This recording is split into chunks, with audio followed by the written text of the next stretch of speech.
திருமணம் முடிந்த பிறகு 5 மணிக்கு ஆஃபீஸ் முடியுது அல்லது ஃபேக்ட்ரியில் வேலை முடியுதுன்னா எத்தனை மணிக்கு வருவார்? கல்யாணம் முடித்த பிறகு 10 மணிக்கு வந்து அப்படி பெல் அடிக்கிறாருன்னு வைங்க. அந்த அம்மா இப்போ சொன்னாங்கல்ல, தலைவலின்னு போய் தூங்குறேன்னு. அந்த ரூமில் இருட்டாக இருக்கும். கரெக்டாக அந்த நம்ம நடையில் ஒரு சேரை நிறுத்தி வச்சுட்டு அது தூங்கிடும். அந்த வேகத்தில் உள்ள வந்து சேர் தடிக்கு டமார்னு விழுவாங்க. அப்போ கூட அது ஒன்றும் செய்யாது அப்படின்னும். வேணுக்கு நீ விழுத்தாட்டன்னு ஒரு சேரை நகர்த்தி வச்சுருக்கோம். இவன் என்னத்தை கண்டா, என்னடா இவள் சத்தத்தை காணாமேன்னு. ரூமில் ஒரு வெளிச்சம் கூட இருக்காது. இவன் கெஞ்சணும் கிட்ட போய், அம்மா என்ன இது முடியலையாண்ணா? முடியாமல் தான் இருக்கேன். உங்களை கல்யாணம் பண்ண எப்படி நல்லா இருப்பா? என்ன நடந்து போச்சு, என்ன நடக்கணும்ன்றீங்க?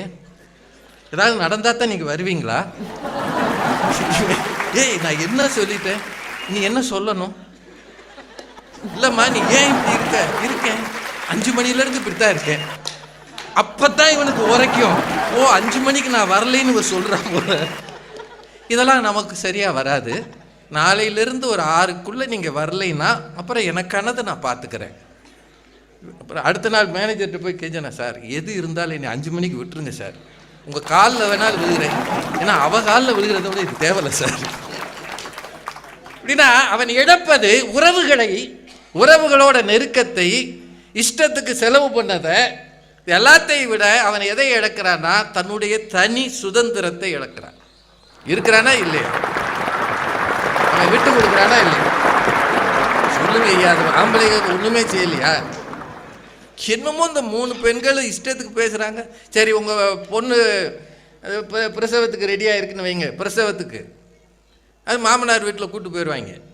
அது ஒரு 3 மாதம் நீங்கள் நிம்மதியாக இருக்கலாம். என்னங்க அதுவும் இல்லையா? 3 மாதம், சில பேர் 7வது மாதமே போயிரு, ஏன் போ அங்கே நல்ல சாப்பாடு தருவாங்க.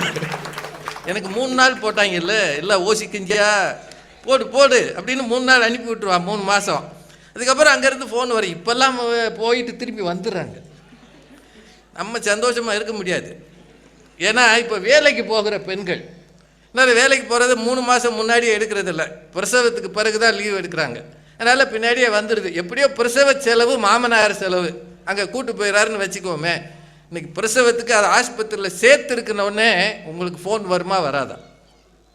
வரும்லங்க, வரும்ல. நம்ம வாரிசு நீங்கள் இங்கேருந்து ஒரு வண்டியை பிடிச்சி ஓடணும், போய் அங்கே அந்த ஆஸ்பத்திரி வாசலில் நிற்கணும். மாமனார் உள்ளுக்கு அப்படியே நிற்பார். மச்சினர் இருந்தானா கொஞ்சம் தைரியம், அவன் கொஞ்சம் நேரம் பார்த்துக்குவான். மாமனார் அங்கே கையில் அந்த ரெடியாக இருப்பார் ரூபாயோட. இப்போ நம்ம வெளியில் நிற்கிறோம், உள்ளே அந்த அம்மா இருக்குது. இப்போ ஒரு ஆண் ஜாலியாக இருப்பானா பதட்டத்தில் இருப்பானா? இங்கே எத்தனையோ பேர் எல்லாரும் இந்த நிலையை அனுபவிச்சுருப்பீங்க. ஜாலியாக இருப்பானா? இருக்கட்டும், ஒரு பிரியாணி ஆர்டர் பண்ணு, பிரியாணி வாங்கிட்டு வாயா சாப்பிடுவோம். அவள் ஒரு 2-4 மணி நேரமாக கத்திட்டு கிடக்கா உள்ள, அவள் பாட்டு கிடக்கட்டும், அவள் கஷ்டம் அவள் அனுபவிக்கிறா. அதுக்காக நான் பட்னியாக இருப்பானா அப்படியே சொல்லுவான்? வாசல்லே நிற்பானா இல்லையா? ஐயா நிற்பானா இல்லையா? அங்கேருந்து வெள்ளை சட்டை வெள்ளை ட்ரெஸ்ஸில் வர்ற அத்தனை பேர் அவன் கண்ணுக்கு தேவதை மாதிரி தானே தெரியும். ஒரு தேவதையாவது நல்ல செய்தி சொல்லாதா என்று கோயில் வாசலில் காத்திருப்பவனை போல அந்த ஆஸ்பத்திரி வாசலில் ஒவ்வொரு ஆணும் நிற்கிறானா?